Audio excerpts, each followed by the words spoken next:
Louvado seja Deus, aleluia, por esta manhã. Essa manhã de quinta-feira, louvado seja Deus.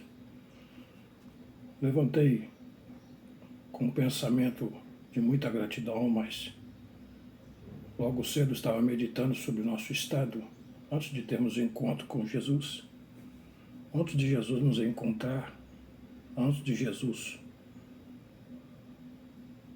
cativar o nosso coração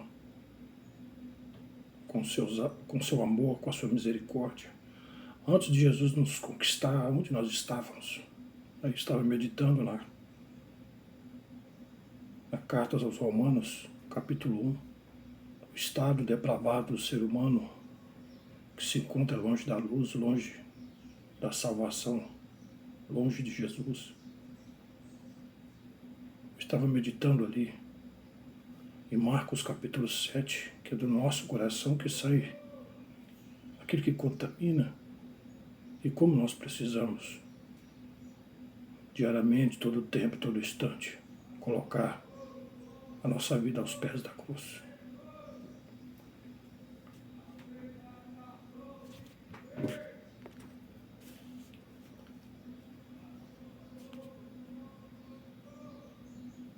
E agradecer a Deus pela sua grande misericórdia, não ter achado graça no meu coração. O apóstolo Paulo escreve em Gálatas capítulo 6, versículos 14: Mas longe esteja de mim gloriar-me senão na cruz do nosso Senhor Jesus Cristo, pelo qual o mundo está crucificado para mim e eu para o mundo. Colossenses capítulo 1, versículo 13 a 23, está dizendo assim: a excelência da pessoa e da obra de Cristo. Ele nos libertou do império das trevas e nos transportou para o reino do Filho do seu amor, no qual temos a redenção, a remissão dos pecados, aleluia. Este é a imagem do Deus invisível, primogênito de toda a criação. Pois nele foram criadas todas as coisas nos céus e sobre a terra, as visíveis e as invisíveis, sejam tronos, sejam soberanias, quer principados, quer potestades. Tudo foi criado por meio dele e para ele. Ele é antes de todas as coisas, nele tudo subsiste. Ele é a cabeça do corpo da igreja. Ele é o princípio, o primogênito de entre os mortos, para em todas as coisas ter primazia. Porque aprove a Deus que nele residisse toda a plenitude, e que, havendo feito a paz pelo sangue da sua cruz, por meio dele reconciliasse consigo mesmo todas as coisas, quer sobre a terra, quer nos céus. E a vós outros também, que outrora eres estranhos, inimigos do entendimento pelas vossas obras malignas, agora, porém, vos reconciliou no corpo da sua carne, mediante a sua morte, para apresentar-vos perante ele santos, inculpáveis e irrepreensíveis, se é que permaneceis na fé, alicerçados e firmes, não vos deixando afastar da esperança do evangelho que ouviste e que foi pregada a toda criatura debaixo do céu, e do qual eu, Paulo, me tornei ministro. Aleluia. Que maravilhosa mensagem escrita em Colossenses, no capítulo 1. Então tem uns comentários aqui que eu achei pertinente nós comunicarmos aqui neste vídeo. Se você achar interessante sobre o assunto, nós vamos falar da centralidade da cruz de Cristo. Vamos começar aqui com uma breve introdução. No dia 11 de setembro de 2001, um avião se choca com um importante prédio de Nova York. Terroristas chamam a atenção do mundo para presenciar, minutos depois, um dos maiores tragédias da história. Os olhos do mundo se voltam para essa tragédia e suas consequências, mas na verdade deveriam estar voltados para a cruz de Cristo, a maior marca de nossa fé. O sinal, o símbolo da cruz. O sinal e o símbolo da cruz. Diversas religiões e ideologias possuem um símbolo que as identifica. O islamismo usa uma meia-lua. O judaísmo moderno, a estrela de Davi. O marxismo, o martelo e a foice. O cristianismo também adotou um símbolo para identificá-lo, a cruz. A história da igreja informa que houve algumas tentativas antes de os cristãos elegerem a cruz como sua referência. Uma bem conhecida é a figura de um peixe, por esconder nesta marca as iniciais em grego do nome Jesus Cristo. Nos primeiros anos da história da igreja, a cruz era algo extremamente repugnante, por ser um instrumento utilizado pelos romanos para executar escravos e estrangeiros à morte. Já os judeus julgavam estar sob a maldição de Deus todos os que fossem pendurados em madeiro. Deuteronômio capítulo 21, versículo 23. Paulo observa como o incrédulo de seu tempo abominava a mensagem da cruz. 1 Coríntios capítulo 1, versículo 18, parte A. Houve alguém que desenhou um homem com cabeça de burro crucificado a fim de ridicularizar a fé cristã. Entretanto, mesmo com os riscos e afronta que os cristãos sofriam pelo símbolo da cruz, esta figura foi adotada por ser o centro da mensagem por eles anunciada. Durante um grande período, os cristãos também faziam o sinal da cruz com a mão para identificar-se e lembrar uns aos outros constantemente da sua fé. Hoje a igreja evangélica deixou de praticar este ritual, em razão de muitos hereges usarem esta prática como superstição.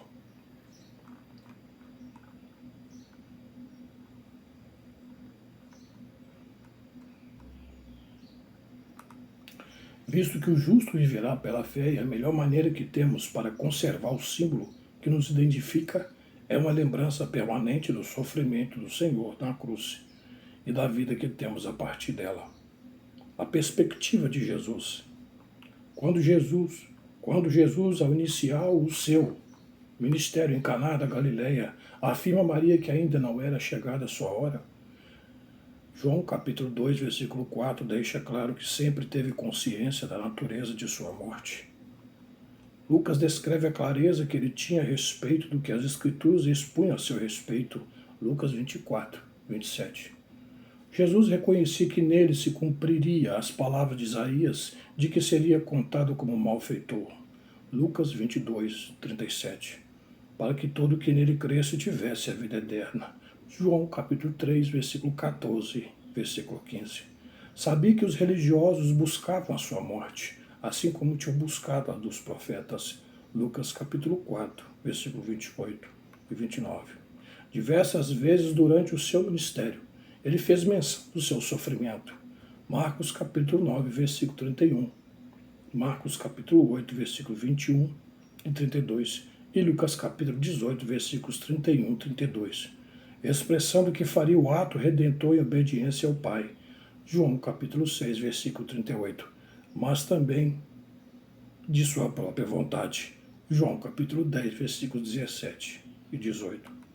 Fazendo uma leitura cuidadosa dos evangelhos, veremos a clareza que Jesus tinha da sua missão. Busco saber a vontade de Deus e obedecê-lo, assim como Jesus o fez.